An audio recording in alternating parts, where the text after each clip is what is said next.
Well, a very good morning and welcome back to the Nordic World Championships here in Sweden. Falun, of course, the host city for this event. And a very busy day this morning with, of course, cross-country, more cross-country, ski jumping and the Nordic combined. And it's the Nordic combiners who have had to make the early rise. For Norway, Alain, Germany was second, Manuel Feist and Fabian Riesel. Different partnership today. And Austria, Sepp Schneider and Bernie Gruber. Bernie Gruber involved today as well. So we're on the big hill here, calculation line at 120 meters, and there's the crucial takeoff point. 50-60 meters in which to actually prepare to get the optimal flying position to come down here to the 120 meter line. And if you do that, well, you get 60 points for distance, but if you fall short, then 1.5 points per meter is deducted. If you go past it, 1.5 points per meter as a bonus. 5 judges marking out of 20, highest and lowest disregarded, and the other 3 added together with your jumping points. And here is the race team. Your judges, I'll just run down them. Inge Eriksrud from Norway will be in box A in a vertical list on the right-hand side. Vadim Lifsovsky from Russia in B. Daniel Lind from Sweden in C. Václav Chal from Czech Republic in D. And Tom Newman from Finland in box E. And of course, Mike, one of the most successful athletes at this championship is Germany's Johannes Ridsek. 2 golds and a bronze to date, and that's only just behind Severin Freund, who's got 2 golds and a silver, and they've all got to overtake Petter Northug, who got his 3rd gold yesterday. Well, Ridsek, when he took that first gold, he did not expect it. He dreamt about it. He spent his whole senior career thinking about it. He didn't realize that it could possibly happen, but it has seemed to open up more possibilities for him. Of course, getting the gold again in the relay.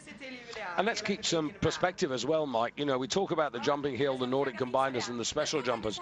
The hill record here for the special jumpers set by Severin Freund in one of the most perfect. So first out onto the hill. This is Ruslan Balanda representing the Ukraine. And interesting to see. You can see the front wind there, pretty strong. Takeoff speed, 90.8. And that's about 2 kilometers faster than the special jumpers like Severin Freund, who produced such a wonderful performance to take the big hill gold. We're on gate number 27. So just to give you an idea, when Severin Freund produced the 135.5 meter hill record here, he came out of gate 17. This is gate 27, 10 higher. That equates to about 5 meters more of in-run in which to build the speed, and about 2 kilometers faster these boys have here today. But of course, it's always different because you can't make an exact comparison because conditions from day to day, even minute to minute, can change. So for Estonia, who finished 10th 2 years ago, Karpiho, their opener, and really active, but off balance coming off the table there. You saw that first red line. That is the 120 meters, and he knows that that's what you call a miss. He really failed to get the transition, and as a result of that, he's now made the task even harder than it was before he woke up this morning, given that Estonia are fighting countries like Norway, Germany, Austria, France, Japan, the real leaders, and he finds himself 16 seconds, you can see there, behind Balanda of the Ukraine. The conversion, of course, for style and distance points, it's the Gunderson equation, and it's 2 seconds per point or 30 points per minute in this particular discipline. Well, Yelenko, I would say more than 10 meters short of the calculation line. So that's a pretty big deduction. Well, in fact, I've been a bit unkind to him, haven't I? 6.5 meters off the line there.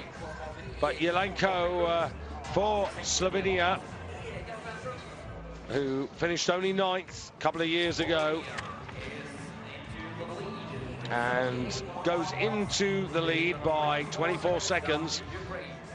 Even the distance is modest, but it's still better than the first 2 men who preceded him. And so to Finland. Oh, what they would do to have the likes of Hannu Maninen and Sampo Laaninen back on their side. Jim Hertul. And that's not too bad. That should just about take the lead. The wind actually strengthening up to about 3.5 meters per second, but generally it's an updraft. I would say just a tad late coming off the table, and a little on his toes on the landing, so 16s, 17s, as you can see. 92.1 points. Sets a new standard. Finns were disappointing 11th 2 years ago, and now Miroslav Dvorak for the Czech Republic. Now, Dvorak actually on the big hill produced 125 meters. Wind is in his favor. Decent cross-country skier, and that's now put some respectability into this competition. Over the calculation line, bonus point territory, 3.5 meters of extra distance points. Skis pretty flat, nice and aerodynamic, upper body parallel to them. Comes in, and a little bit of instability, but 17.5, I would have thought. 16.5 seems perhaps a little skinny to me, but you can see that front wind deduction there. He had a lot in his favor. Of course, the horseshoe within the stadium, which is a huge climb.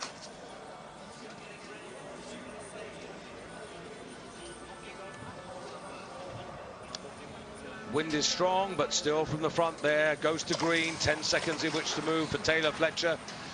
And the Americans will have their fingers crossed that the training has worked the trick for him. Well, he's getting right up there, and you can see he's pumped up. He knows that that very long wait has been worth it, because he's put himself 117. Remember, Dvorak was a little bit further, half a meter further. Now, this is only going to be 16.5 to 17, because it wasn't stable, but you can see he's 18 seconds behind the Czechs. And I think it's just going to be a question of what Brian Fletcher does on the second leg. Well, here comes Samuel Costa, the first of the Italians.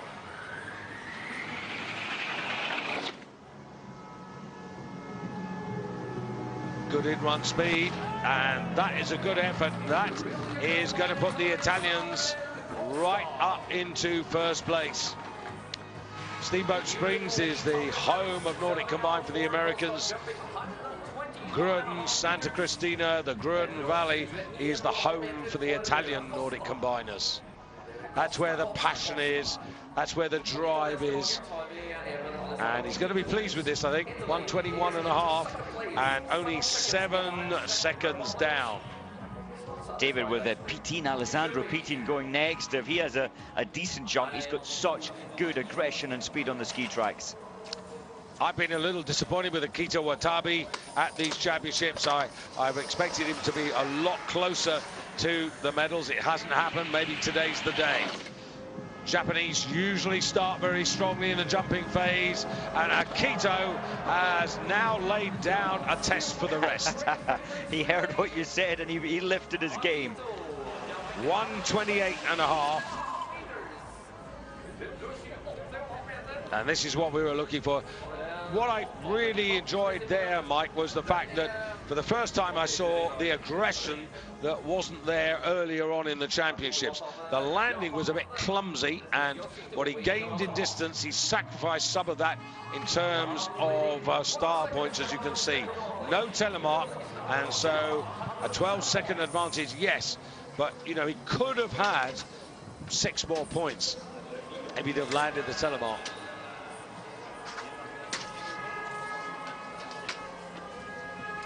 So here we go, defending champions, Francois Pro, not involved 2 years ago, but in very smart form. And that's pretty good as well. And he's put the telemark on. So now we're going to see a real difference there. He's not as far as Akito, 126, but his star marks are better. It also depends on the wind deduction.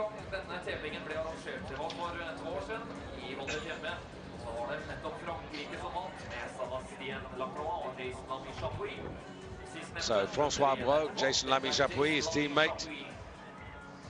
Pretty happy with that.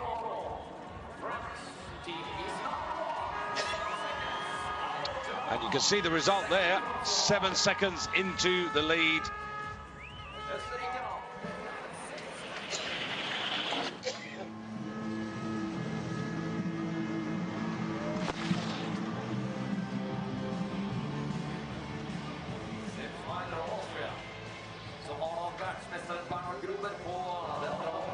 Pretty good by Sepp Schneider in the big hill competition, but this, by contrast, is disappointing.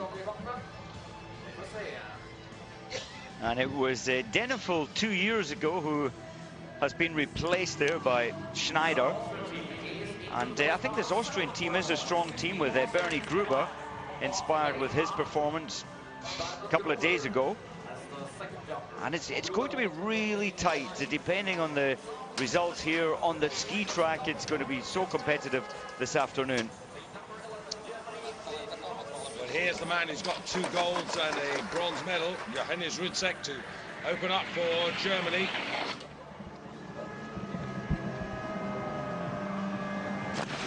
And short of the calculation line. Well, a little disappointing, 118.5 meters.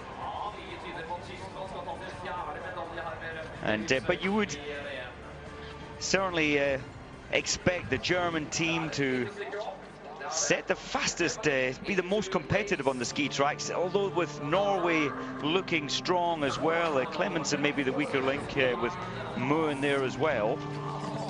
It's really hard to call for this afternoon.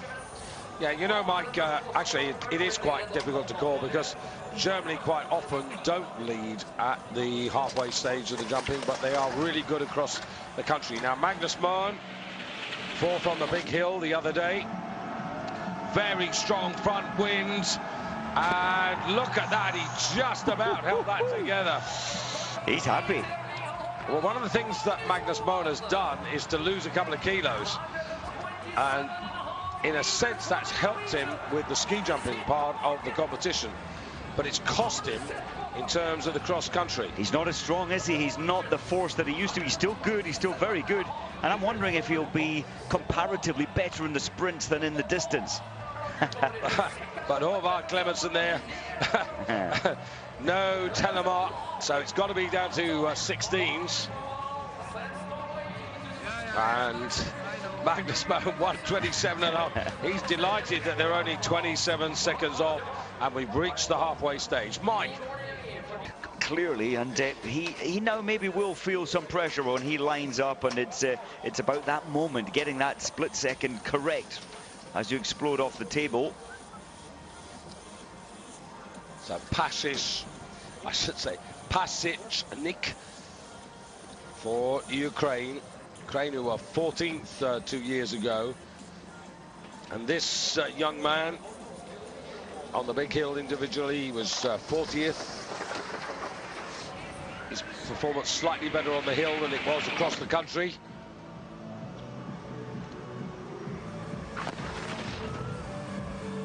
And one has to say, it's really good to see the Ukrainian team here. They are in pretty well everything they compete in, outsiders, and you can understand that with the turmoil that's going on in their country. And I suppose, Mike, this is a welcome distraction from what's going on back home, but you can't help thinking that they must have all that's going on in their country in their minds the whole time. Without a doubt, and it's finance as well. To have the best skis, the best preparation, you need helpers, you need people, and I know their finance is not strong compared to all the rest of the teams, in fact. So this is Christian Ilves coming in to replace the other brother Piho, who competed 2 years ago. Didn't quite get the trajectory right there, but on the other hand, did accelerate over the knoll, and that isn't too bad. So Christian Ilves, 114.5 meters. You've got to keep it in the context of where these guys are. He's about as competent on the hill as he is across the country. In other words, the two disciplines, he doesn't have an outstanding bias towards one or the other, and you can see 2 seconds ahead of the Ukraine at this particular moment. So Gaspar Berlo for Slovenia.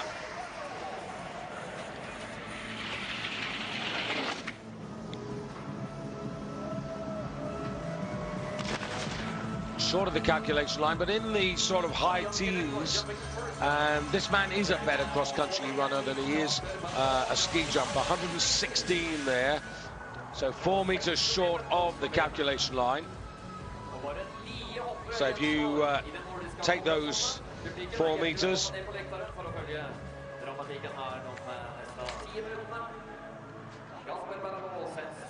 6 points is what he loses for distance, but they go into the lead nonetheless by 46 seconds.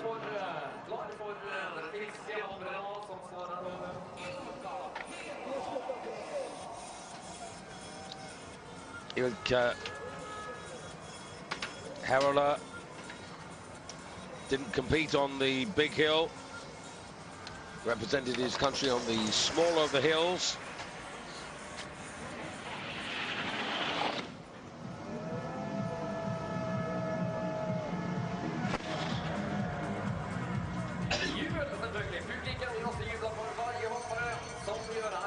It's a bit of a conundrum, really, for the Finns, isn't it? I mean, here we are coming to the last day or so of the World Championships, and Finland and Lahti will be taking over the responsibility in the build-up to 2017. So far, just a single bronze medal for the women's relay team. It's really hard, you know, to get the financial support that you need when, you know, your Nordic disciplines are just not firing. It surprises me, David, in the jumping. You go up to Jyväskylä, Rovaniemi, no matter where you are in Finland, you have jumps. And it fascinates me that from their history, their great history in jumping, that it's not still alive. Now, Thomas Portik, this man can produce a distance. Wind is strong, it's in his favor. Timing wasn't bad, but he's still shy of the calculation line. All of the athletes, whether they've been the special jumpers or the Nordic combiners, have talked about the margin for error when you come over the knoll here in terms of the flight system you have to employ to get the right trajectory, and it is very, very marginal. 24 seconds, the advantage from Thomas Portik. So now it really gets amongst the leading teams. United States 7th in the positions amongst the teams at the halfway stage. And Brian Fletcher, elder brother of Taylor. And there is the Achilles heel. You can see right the way through the flight phase there, Mike, he was really uncomfortable. Comes off the table here, wasn't balanced, and was pretty active throughout the flight to try and get what he could out of that. But this is a big setback. They need the ski time, David, of their lives now. That is a huge setback. 9 seconds behind Czech Republic. Italian fans, get ready. And for the United States to be behind the likes of the Czech Republic, Finland, Slovenia, that is really bad news. And now Alessandro Pittin, fastest cross-country skier in the big hill competition. really came to note in 2010 when he took the bronze medal in Vancouver.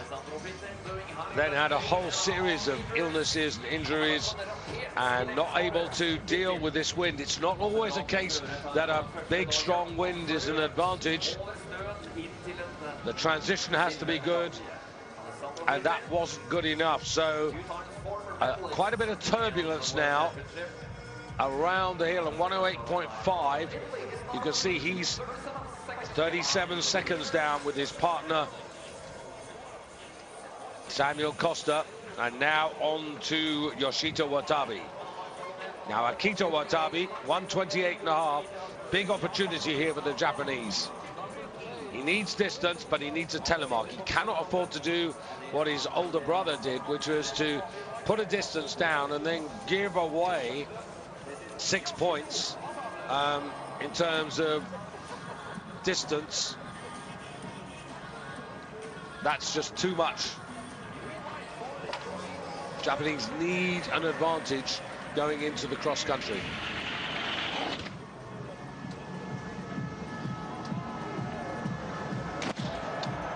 Well, he's over 120 meters, so he's the first man in the second round to really produce something challenging. 124.5, so Japan are going to lead with France, Austria, Germany and Norway to come.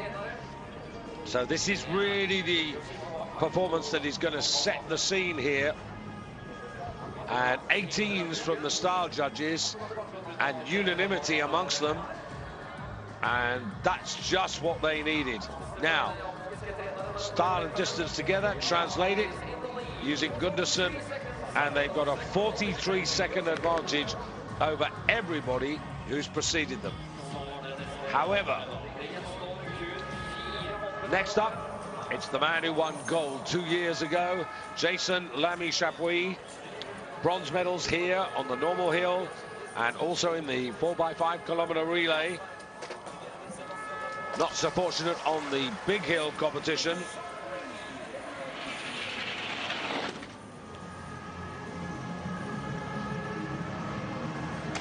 Oh, well done, Jason Lamy Chapuis.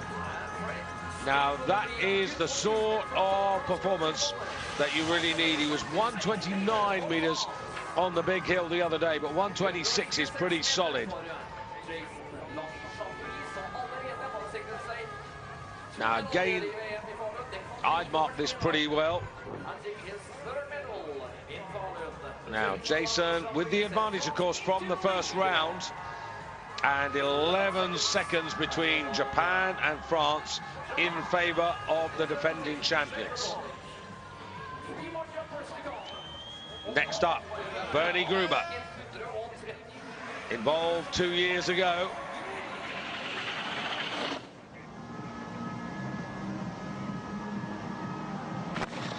Ooh, and Bernie Gruber is not going to be happy with that. That is subpar for the Austrian. Bernie Gruber, a bronze medalist.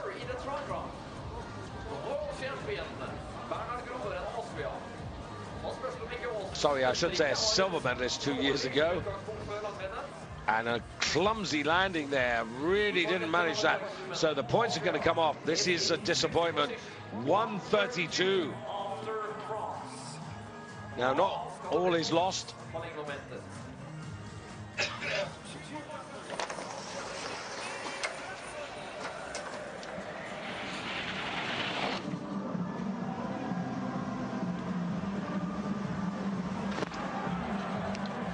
Well, Eric Frenzel has just put Germany right back in the mix. He's had a strange championships in a way, hasn't he, Mike? You know, disappointing on the normal hill, only fourth, and that was a bit difficult to fathom. Then, of course, he got a gold medal with the German team in the 4x relay, and they were winning that for the first time in 28 years, which is sort of incredible. And they're now 21 seconds behind. And the biggest surprise, as you said, that the form, he set off first on the normal hill, and he just lost his way on the ski tracks when he had such great form coming into these championships. So now, the last man to go, Håvard Clemensen for Norway. Well, he's not going to get mega star points for that, Mike. I mean, he really worked hard throughout the flight phase there to get some distance. 123 points, but it's the French, the defending champions at the moment, who are leading. And remember, with Jason's performance, I think the defending champions are going to lead out on the cross-country phase. Well, they've 44 seconds for the Norwegians to find. So a fascinating situation going into the cross-country phase a little later in the day. That's interesting, David, because when France won it 2 years ago, they had to start out 43 seconds behind and went through to take the gold medal. So, Jason Lamy-Chapuis, new partner this year, but what a good partner, Francois Brault, a man who already has got an individual silver medal. В сумме-то посильнее будут на лыжегоночной дистанции, нежели Акита и Йосита Ватабе. Ну и вот вы видите, в 11 секундах отправится сборная команды Японии. 21 секунда. Ну, я думаю, что немцы отыграют, если не на первых двух этапах, то уже на второй части, когда вторые свои этапы будут исполнять Рыдзик и, соответственно, Френцель. Ну вот и здесь тоже Моун с Клеменсеном. Отставание тоже серьезное. До подиума добраться бы им. Ну, посмотрим. Посмотрим. Очень интересная ждет нас рубка в лыжной части соревнований.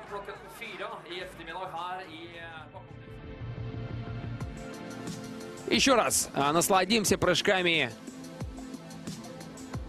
лидирующей тройки. Френцель невероятен, конечно. Как он исполняет, как он гримасничает в исполнении своих прыжков.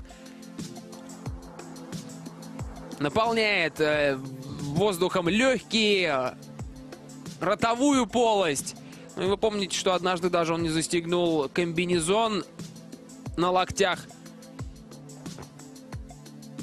Исполнил белку летуна, но за это, правда, был дисквалифицирован на одном из этапов Кубка мира. Ну и французы. Французы готовы отпраздновать успех еще один. Посмотрим, получится это у них или нет. В вечерней части ждем.